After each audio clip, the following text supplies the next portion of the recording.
Now this time, I believe, ready na po tayo.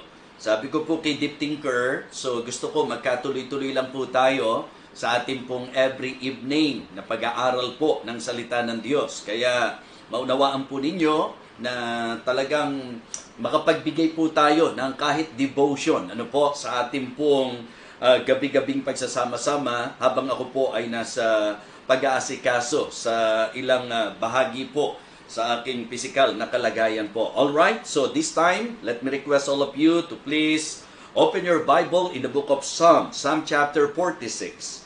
Psalm chapter 46, and tonight, I would like to share the message of the Lord that I entitled, God is our helper ever. The best helper ever. Ito po ay walang iba kundi ang ating Panginoon. Tingnan po natin, Psalm chapter 46, again, the best helper ever. Verse number 1, God is our refuge and strength, a very present help in trouble.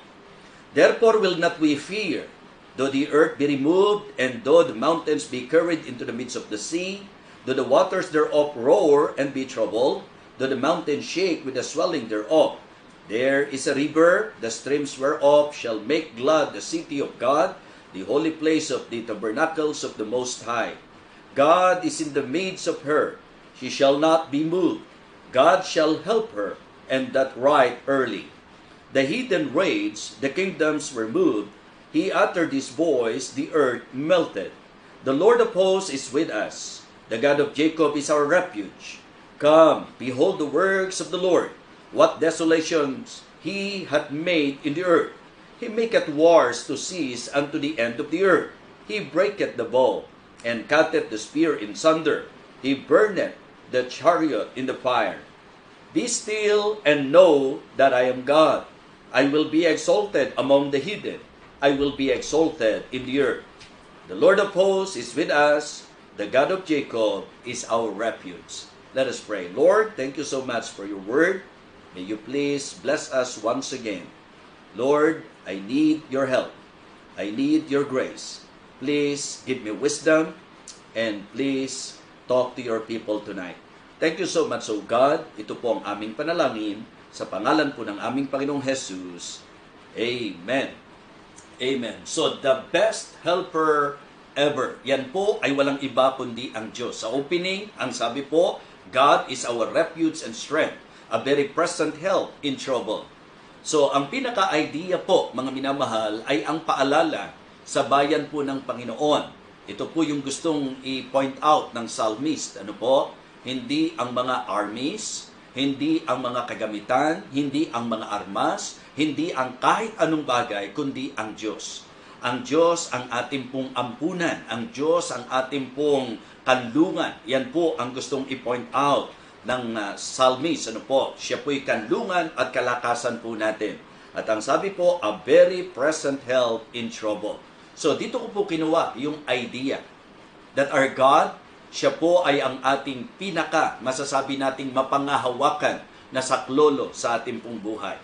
So ilang bagay po sa ating pagsisimula ang gusto ko pong patunayan po sa inyo dito po sa ating pong passage na binasa.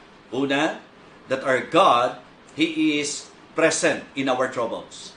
Ibig sabihin po, kung nag-iisip ka na kapag may mga dinadala ka sa buhay, nag-iisa ka, nagkakamali ka.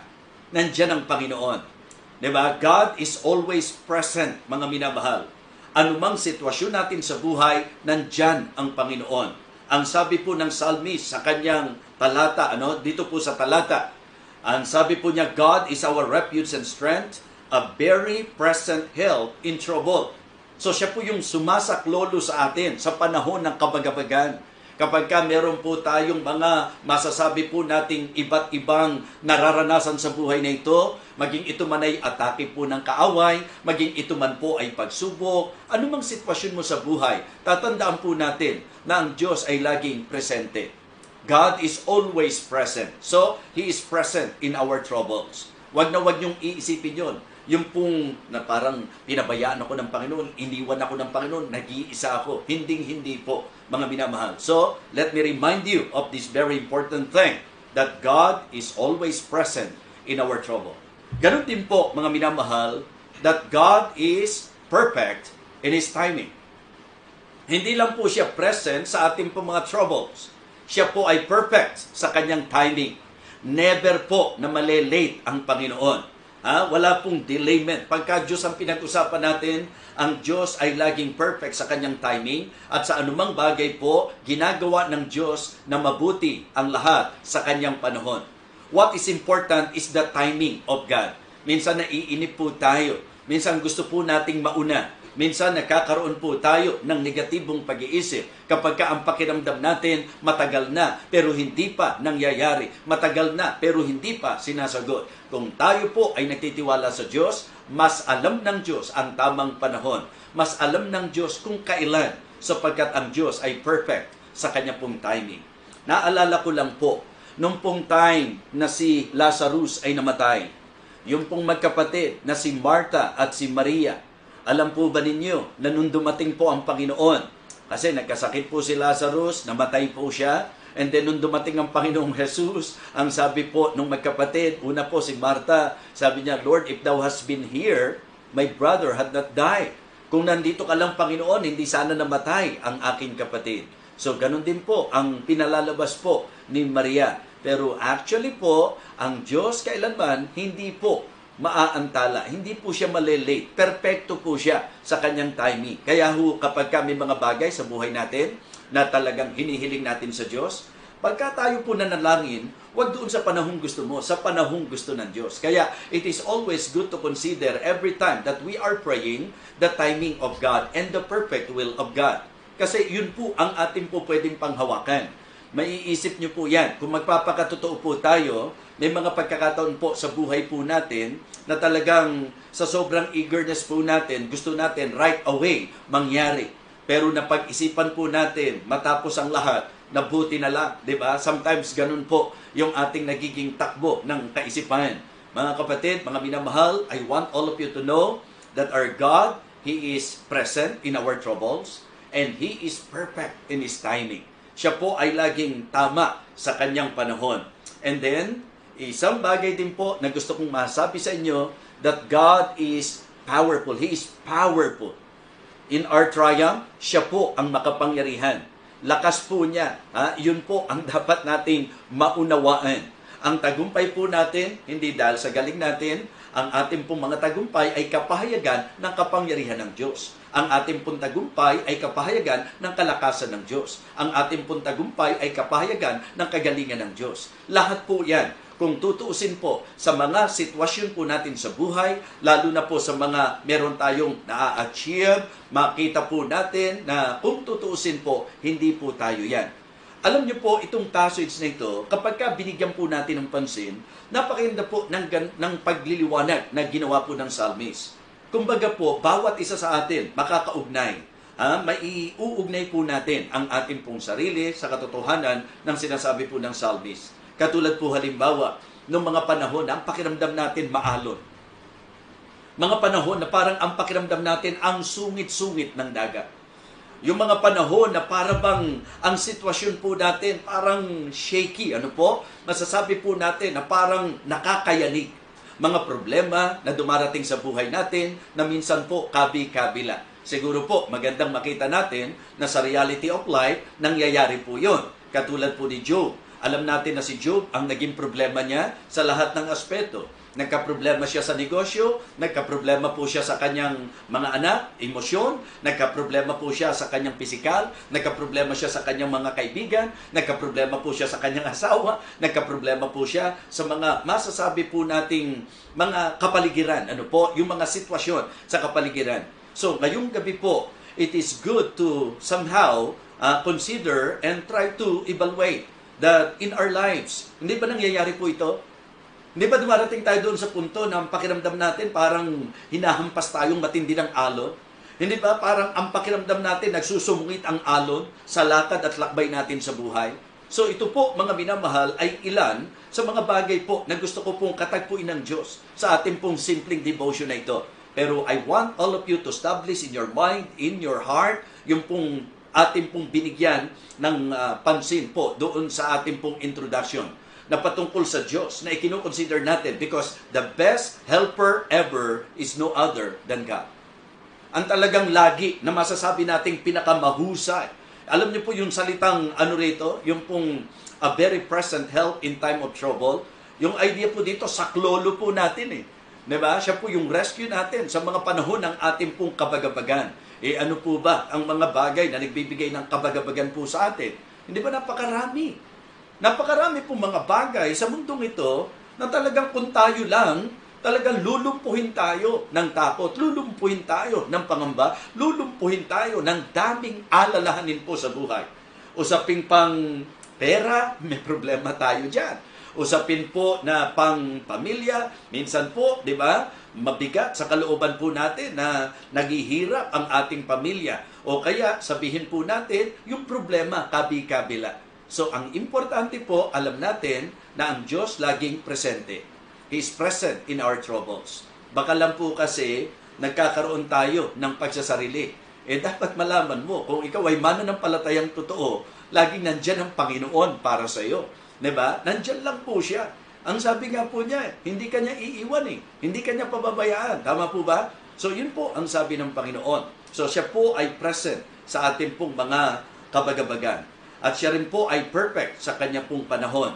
At siya po ay powerful sa mga tagumpay na ating pong nakakamtan. Ipinakikita po that our God is powerful in all our triumph. Di po ba?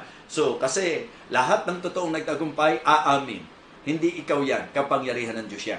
So because of that, gusto kong makita nyo po ang mga bagay na dapat maging epekto nito sa atin. If we really believe that our God is present in our troubles, that He is perfect in His timing, and He is really powerful, at sinasabi po ng psalmist, He is our refuge and strength. Siya po yung kanlungan natin. Siya po yung kalakasan natin. So kung ito po ay ating pinangahawakan, mga minamahal, magandang yung pong dapat epekto nito ang makita sa atin. Ang ibig ko pong sabihin, because God, He is the best helper ever, mga kapatid, ang dapat po, dahil siya ang ating helper, una, be courageous. Diba? Maging matapang po tayo.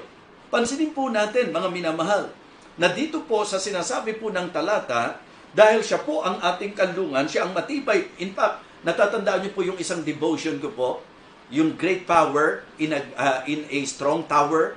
Hindi po ba? So, yun po yung idea. Siya yung matibay na muog po natin, mga kapatid. Siya po ang ating pinangahawakan. Naalala ko po yung sinabi ng Hebrews chapter 13, verses 5 and 6. Hebrews chapter 13.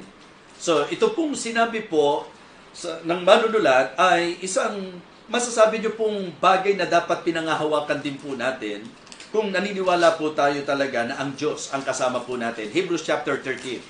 Okay? Ang sabi po ng verses 5 and 6, let your conversation be without covetousness and be content with such things as ye have. For He hath said, I will never leave thee nor forsake thee. So ito pong idea na ito pong talatang ito, maliwanag po na ang writer is very much aware that God is always present. At ang promise ng Diyos sa atin, hindi niya tayo iiwan. Hindi niya tayo, alam niyo, pagka nakakaramdam ka ng panahong ang pakiramdam mo, nag-iisa ka, kung sakali man totoong nag-iisa ka, hindi dahil iniwan ka ng Diyos. Diba? Baka ikaw ang lumayo sa Kanya. Baka ikaw ang lumalayo sa Panginoon. Sapagkat ang Diyos hindi sisira sa Kanyang salita, hindi sisira sa Kanyang pangako. Ang sabi po ng writer, sapagkat sinabi niya, I will never leave thee nor forsake thee. Dahil kasama natin ang Panginoon at siya po yung ating best helper. Di po ba? The best helper ever is God. So dahil kasama natin siya, we need to be courageous. Di ba? Magpakatapang po tayo. Why? For God does not given us the spirit of fear, but of power and of love and of sound mind. 2 Timothy 1:7. Ang linaw po nun, na hindi tayo binigyan ng Diyos ng espiritu ng pagkatakot. Na huwag niyo pong iwanan ito. Hebrews 13:5. Sapagkat siya rin ang nagsabi. Ang sabi po ng writer. Diba? I will never leave thee, nor forsake thee. At dahil po doon, verse number 6. So that we may boldly say, the Lord is my helper. I will not fear what man shall do unto me. So kung talagang naniniwala ka that God is your helper, ang isa sa dapat maging epekto nito sa iyo, tapang. Di ba? Lakas, tibay ng loob. Hindi po pwedeng alam mong Diyos ang katulong mo, takot na takot ka pa rin. Di ba? Halimbawa lang po, sa karamdamang meron tayo. Siyempre bilang tao, talagang affected po tayo niyan. Pero kung alam natin at pinangahawakan natin, nakatulong natin ang Panginoon, mga kapatid, hindi po nakatutulong na may karamdaman ka na, nabubuhay ka pa sa takot. Hindi po pwede po na may mga pinagdadaanan ka na, takot pa ang iyo pong paghahariin sa puso mo. Ang dapat i-take natin ang advantage because God is our helper, then be courageous. Lord, I know, dahil kasama kita, wala ako hindi makakaya. Dahil kasama kita, malalagpasan ko to. Dahil kasama kita, matatapos din ang problemang ito. Dahil kasama kita, hindi mo ko iiwan, hindi mo ko pababayaan. Kaya ang dapat, maging matapang po tayo. Okay? The best helper ever is God. So, be courageous. Ikalawa po, be confident. Diba? Maging confidente tayo. So, pag-ugnayin po natin, hindi ba, natatandaan niyo po, nung si Joshua, itayo ng Panginoon, alam niyo po ang sabi ng Diyos sa kanya, di ba? Be of good courage. Di ba? Magpakatapang ka. Alam niyo, hindi po pwede nasasabihin po sa atin ito na hindi natin kailangan. So, sinasabi po ng ating Panginoon na magpakatapang tayo. Kasi, mga minamahal, napakalaking disadvantage po kapag sa pagharap natin sa buhay, tayo po'y puno ng takot. Alam niyo po, ang pagkakaroon po, ang tapang po ay hindi yung kawalan ng fear. Ang tapang po is the ability to overcome fear. Yung po bang ableness, yung kakayahan po natin na mapagtagumpayan natin yung takot. Kasi siyempre po, pag may nararamdaman ka sa katawan, natural yun eh. Bilang tao, hindi kaya, di ba? Like for example, sa inyong lingkod, bakit kaya ayaw umalis ng pantal na ito? So, humanly speaking, nakapag-aalala. Di ba? Tapos hanggang sa dadaling ka na ng isip mo, hindi kaya may problema na ako sa dugo? Hindi kaya may problema? Di ba? Yun po yun eh. So, mga bagay na po pwedeng nagdadala at naghahatid sa atin sa takot, pero ipasok mo ang Diyos sa eksena na sinasabi na ang Diyos ay kasama natin at ang Diyos ang saklolo natin, ang katulong natin. So, ito ay dapat magbigay sa atin ng kakayahan upang madaig po natin ang takot. Diba? Kung ang Diyos ang kasama po natin, dapat madaig po ng ating pong kaalaman at katiyakan na kasama natin ng Diyos, yung takot na bumabalot po sa atin. Diba? Marami pong ikatatakot sa mundong ito eh. Yung pandemic na yan, nakakatakot yan eh. Yung virus na lumaganap na yan, nakakatakot yan. Nakapag-aalala po yan. So, ang kakailanganin po natin, yung huwag tayong mabuhay sa takot na yan. So, ang kailangan po natin ay yung courage. So, saan natin kukunin yung courage? Doon sa kaisipan na alam natin na may katulong tayo. Na meron po tayong kasama na katulong natin at saklolo po natin. At yan ay ang maaasahan. Yan po ay ang Diyos. Kaya dapat be confident din. Diba? Knowing that God is our helper, be confident. Alam nyo, nakadepende rin talaga sa kung sino yung po pwede mong panghawakan niliwanag ko na po sa inyo. Sa introduction pa lang natin, talagang for me, yan po sapat na rason upang ating pong pagtiwalaan ng Panginoon. Bakit? Kasi nandyan lang siya lagi. Diba? Tapos napaka-perfecto niya sa kanyang timing. Tapos very powerful siya. So dapat, yun ang ating pong kaisipan, yun ang ating kaalaman. So dahil dito, maging confidente po tayo. Magkaroon tayo ng tinatawag na kumpiyansa sa Panginoon. Yun naman yung idea po nung sinabi po niyang, so that we may boldly say. Dahil yung ibig sabihin po ng salitang boldly, confidently say. Diba? The Lord is my helper, I will not fear. So nandoon po yung dalawang puntos natin. Sa Hebrews chapter 13, verse number 5 and verse number 6. Di po ba? Dahil sinabi ng Panginoon, I will never leave thee nor forsake thee because of that, so that we may boldly, confidently, ang ibig sabihin, confidently say. Ano raw ang sasabihin natin? Knowing that God is our helper, ang sabi po niya, I will not fear what man shall do unto me. So walang dapat ikatakot. So courage po yan. Di ba? So that we may boldly say. Kaya dapat po, yun ang ating pangahawakan. Kahit ang tingin mo pa, yung problema mo, yung sitwasyon mo ngayon, sinasabi natin kasi, hindi mo lang naintindihan.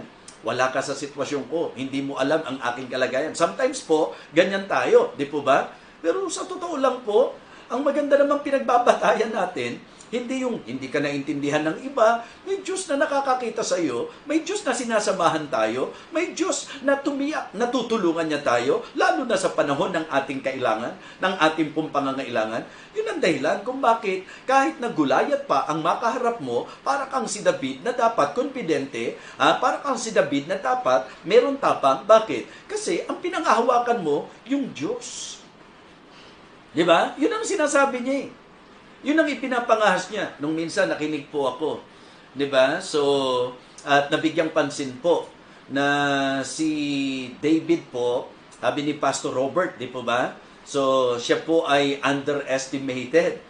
At alam nyo, pag inaral nyo po, tiningnan nyo, so, ang mga karanasan ni David, na minaliit siya, ang dami po, ang dami niyang naranasan. O sige, i-consider na po natin. Yung tatay po niya, di ba? Yung tatay po niya, si Jesse. Hindi niya naiisip na si David ay pupwede doon sa... So, kaya, kumbaga, parang ganun din po, na maliit po si David. Dahil, bagamat ito naman po, kaya naman pastol si David, customary po yan, di po ba? So, yan po ang talagang ginagawa ng mga bunso. Pero, yun nga po, nung pumunta po si Prophet Samuel para i-anoint ang magiging king, kumbaga, hindi po naiisip si David. Nung nagpunta naman po siya doon sa battle, 'di ba? Kay Eliab pa lang, matindi po, 'di ba? Sinita na po siya kaagad. At doon makikita niyo po na parang hindi iniisip at walang-wala sa isip ni Eliab na sa magiging pangyayari, si David ang gagamitin ng Panginoon to defeat Goliath, to face Goliath and to defeat him. Tama po? So, in a way, parang hindi pumasok sa isip po 'yon. Pero ang maliwanag na talagang underestimated po siya, yung pong statement ni King Saul. Ang sabi ni David, ako po ang haharap dyan. Ang sabi po ni King Saul, sabi niya, hindi ka po pwedeng manalo dyan. Kasi ikaw, di ba, ay isang kabataan, but thou art but a youth. And he a man, di ba, of war from his youth. Ibig sabihin, minamaliit niya. Sinasabi, hindi ka mananalo. Lalo naman si Goliath, minaliit po si David. Tama po? Minsan po, ganun eh. Yung pong masakit sa lahat, yung ikaw mismo, minamaliit mo ang sarili mo. Hindi po ba? So, para bang hindi mo naintindihan na may Diyos ka. Si David, kahit anong pang mamaliit ang ginawa sa kanya, ang tapang niya at ang tiwala niya, yung pong katotohanan na ang Diyos ang makikipaglaban. Ang Diyos na hinahamak ni Goliath. So, sana ganun din po tayo. Huwag yung pag kami mga Goliath ng problema sa buhay po natin, minamaliit na natin ang ating sarili. At tatandaan niyo po ito, pag sinasabi mong Kristiyano ka at hindi ka nagtitiwala sa Diyos at nadadaig ka ng takot, tatandaan niyo po yan. In a way, minamaliit natin ang Diyos. Naririnig niyo po ako? If because of your problem, bibigay ka, bibitaw ka, dahil iniisip mo ang laki ng problema mo, ang iniisip mo, matindi yung burden mo, yung kabigatan mo. Kung totoong Kristiyano ka, alam niyo po, ang isang nasisilip ko dito, di ba? Minamaliit mo ang Diyos. Pagka sinasabi mo, kaya mali po talaga yung kaisipang ang laki ng problema ko. Hindi ba? Sabi nga nila don't tell God, Lord, I have a big problem. Ang sabi, instead, ang dapat daw sabihin natin, hey, problem, I have a big God. Di ba? Ang sabihan mo, yung problema mo, malaki ka, pero mas malaki ang Diyos ko kaysa sa'yo. Mabigat ka, pero makapangyarihan ang Diyos. Di ba? Walang mahirap sa Kanya. Walang imposible sa Kanya. Mga kapatid, mga minamahal, kahit na po ano pa ang maranasan natin, na kahit ang tindi po ng mga alon na humahampas sa atin, ito po ay masasabi nating nakadepende sa kung atin po bang pinangahawakan yung pong pinaka matinding saklolo po natin, the best helper ever. Ito po ay ang Diyos. At dahil siya po ang katulong natin, be courageous. Dahil siya po ang saklolo natin, be confident. And then, be calm. Amen? Kalma lang po tayo. Pumanatag lang po tayo. tatandaan nyo po, mga minamahal, na talagang sa akin po, as I observe, mas hindi ako maganda tuto kapag ka nagpapanik ako eh. Di ba? Pagka may mga sitwasyon po tayo mabigat sa buhay, lalong lumalala eh. Kapag ka po tayo po ay umiisip ng sarili nating diskarte, pag umiisip po tayo ng sarili nating paraan, mga minamahal, tatandaan nyo po na wala namang sitwasyon ka na hindi alam ng Diyos. Wala namang hampas ng alon sa buhay mo na hindi alam ng Diyos. Wala namang pong unos na hindi alam ng Diyos. Wala namang kakulangan na hindi alam ng Diyos. Walang kagipitan na hindi alam ng Diyos. Walang karamdaman na hindi alam ng Diyos. Alam ng Diyos ang lahat ng yan. Ang gusto lang po ng Panginoon, matuto ka na pagtiwalaan siya, magpakatapang ka, pagtiwalaan mo siya, at pumanatag ka. Hindi po ba? So kaya dapat maisip po natin sa ating pong pinag-aaralan ngayon, knowing that God is our helper, the best helper ever, be courageous, be confident, and be calm. Ang sabi nga po, mga minamahal, pansinin niyo po, sa verse number 9, He maketh wars to cease unto the end of the earth. He breaketh the bow, and cutteth the spear in sunder. He burneth the chariot in the fire. Be still, and know that I am God. I will be exalted among the heathen. I will be exalted in the earth. Kumbaga, yung laban natin, yung mga digma natin sa buhay, alam niyo po, kayang panatagin po ng Diyos yan. Kaya pong patigilin ng Panginoon yan. Kaya ang dapat, kalma ka lang, be still, and know that I am God. Minsan kasi nauuna po tayo eh. 'Di ba? Nandun po tayo sa mga kalagayan, kadalasan po na nagpapadala po tayo sa masasabi po nating, ang tawag ko kasi doon, yung malakas na ugong, di po ba? So minsan ganun po, pagka nakakarinig na tayo ng maugong na masasabi natin, lalo na yung mga salpok ng alon, matinding hangin sa buhay, let us face the fact that in this life, napakarami talagang tribulation. Napakaraming contrary winds. Sa ilang mga serye ng naging pagtalakay po natin, mapapansin nyo po yung kaugnayan nito eh. Diba? Yung pagtatanong natin sa kasamaan at kahirapan, kasi nga may dyablo na ang dyablo ginagawa ang lahat ng paraan upang tayo po ay kanyang yanigin. Mga minamahal, and the only solution for us to somehow maharap po natin ang kalaban na yan ay sa pamagitan ng kalakasan ng Diyos, at yun lang po ang po pwede nating ipangahas, yun lang po ang po pwede nating panghawakan. Kaya kung totoo naman, kaway nangahawakan sa Panginoon, ang dapat po mga kapatid, yung peace of God which passeth all understanding, ingatan po ang iyong puso at ang iyong pag-iisip. Amen? This is the common problem. Ito po yung mga masasabi nating karaniwang problema. Yung mga nagsasabing nagpe-pray, na talagang pag inaral nyo po sa true essence, yung sa deep essence, nung tunay na panalangin, alam nyo, marami po hindi naman talaga nag-pray. Nagbaka sakali. Ang ibig sabihin po, tumawag sa Diyos, pero kapag ikaw tumawag sa Diyos, at hindi mo siya pinanghawakan, ang totoo niyan, hindi ka nagdasal. Diba? Kasi kung totoo yung dasal mo, ang epekto dapat ng totoong dasal, panatag na kaisipan.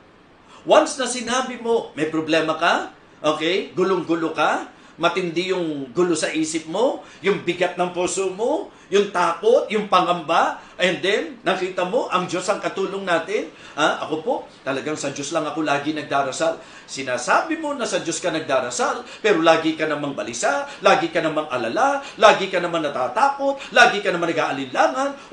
Paano po natin pagtatagpuin po yun? Kasi dapat po, ang kaakibat ng pagtawag mo sa Diyos, ang kaakibat ng tunay na dasal ay ang bunga nito na kapayapaan at kapanatagan ng pag-iisip. Kaya nga sabi ko sa inyo, it is not enough to memorize verses from the Word of God.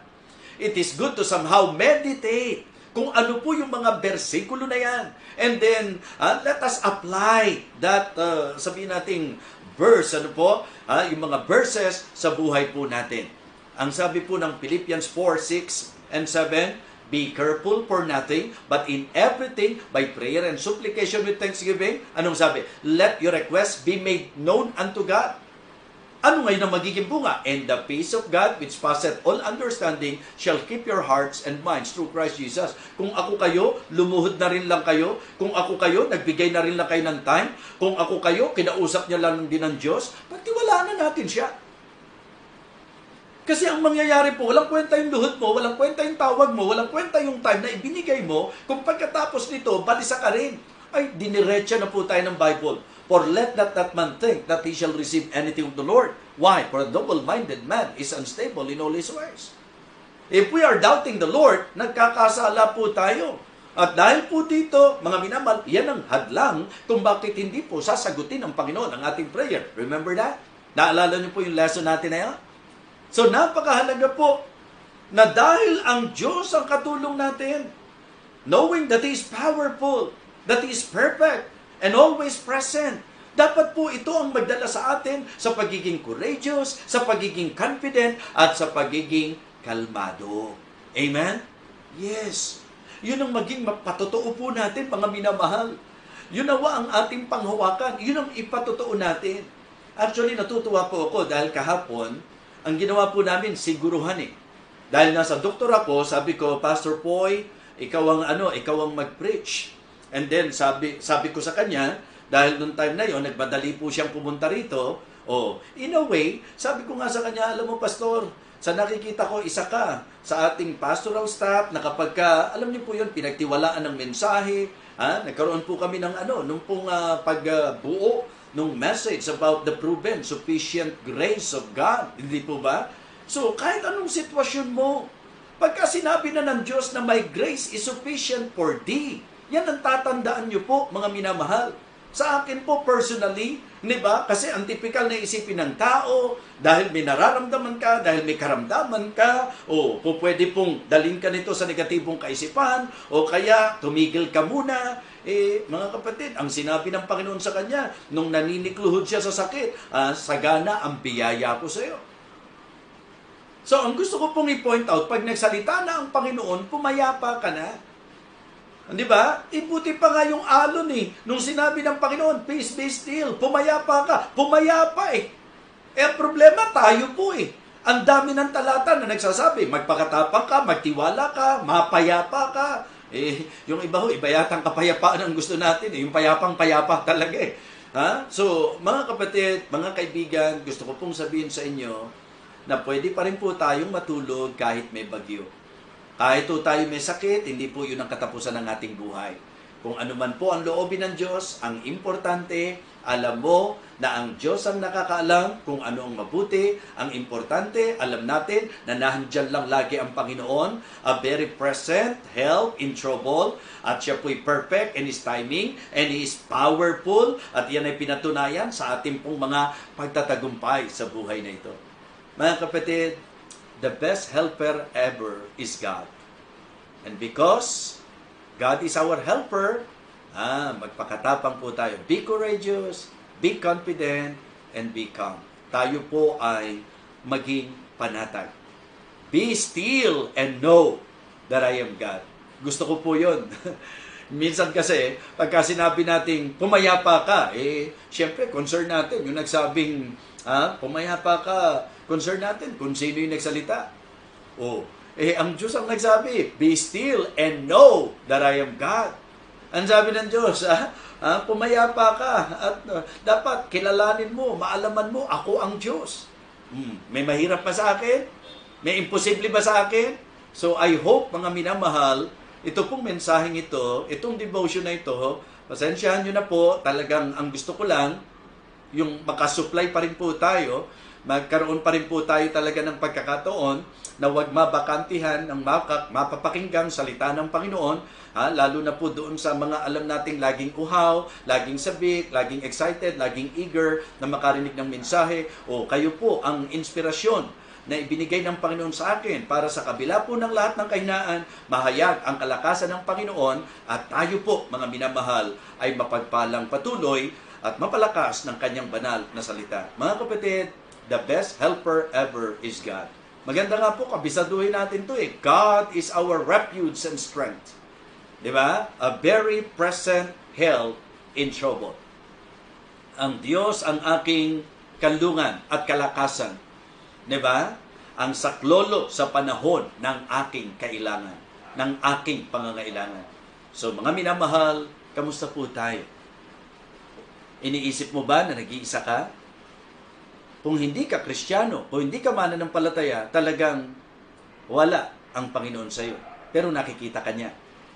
At ang gusto nga niya, kilalanin mo siya. Kung sinasabi naman po natin, Kristiyano po tayo, alam mo ba ang pangako ng Diyos? Hindi niya tayo iiwan, hindi niya tayo pababayaan. Alam mo ba na ang Diyos, alam niya kung ano ang marapat at mabuti sa atin? Alam mo ba na alam ng Diyos ang tamang panahon para sa mga bagay sa buhay natin? At alam mo rin ba na sa usapan ng tagumpay, hindi ikaw, kapangyarihan ng Diyos, ang pwede natin panghawakan para sa ating pong pagtatagumpay. So please, ilagay po natin sa isip natin, because God is our helper, the best helper ever is God. So dapat po, be courageous, be confident, and be calm. Naniniwala po ako na niloob ng Diyos na mapakinggan natin ito sapagkat sa panahon natin, ito ang mga mensaheng ating kailangan. Let us pray. Lord, thank you so much for guiding us tonight. Thank you for helping me. Thank you for your sufficient grace. And I pray, O Lord, na ang message na ito ay naging malaking encouragement sa bawat isa po sa amin. Nawadakilang Diyos, patuloy pong makita namin ang kabutihan mo, ang iyong kagandahang loob sa amin, at ang iyong kapangyarihan. Nawadakilang Diyos, lagi namin panghawakan na ikaw ay lagi namin kasama, dakilang Panginoon. At ikaw ang nakakaalam ng mabuti para sa amin, at ang kapangyarihan mo ang po pwede naming panghawakan sa aming mga pagtatagumpay. Lord, thank you so much. Purihin ka po sa iyong dakilang pangalan, at ang aking pong panalangin ay ang patuloy na pagpapala mo sa ministeryong ito na ipinagkatiwala mo sa iyong lingkod. Naway pagpalain mo rin po, ibuhos mo ang iyong pagpapala, ang iyong basbas, dakilang Diyos, lalo na sa mga nanunood ngayon, sa mga nakikinig ngayon ng iyong salita. Igawad mo po ang iyong basbas at ang iyong pagpapala, o aming Ama. Ito po ang aming panalangin sa pangalan po ng aming Panginoong Jesus. Amen. Amen. Magandang gabi po. Purihin ang Panginoon. Nakapag-accomplish po tayong muli ng isang muling pag-aaralan. Ano po? And I praise God for His grace really in my life. At ang aking pong panalangin, patuloy po tayong pagpalain ng Diyos, lalo na sa sitwasyong ito. Muli po, ito ang inyong lingkod, Evangelist Fernando de Vega, na lagi po ang pinakananais ay maging pagpapala sa inyo sa pamamagitan ng paghahayag ng kanyang salita. Magandang gabi po sa inyong lahat.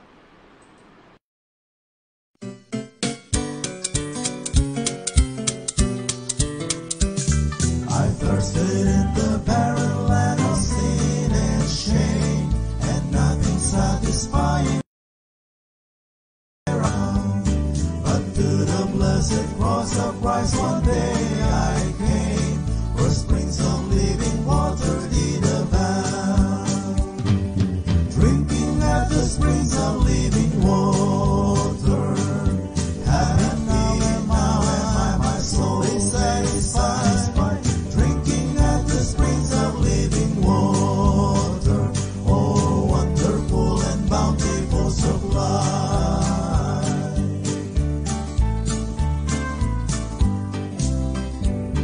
How sweet the living water from the hills of God. It makes me glad and happy all the way. Now glory, grace, and blessing mark the path I trod. I'm shouting hallelujah every day. Drinking at the springs of living water, and now my soul is satisfied. Drinking at the springs of living water, oh wonderful and bountiful supply.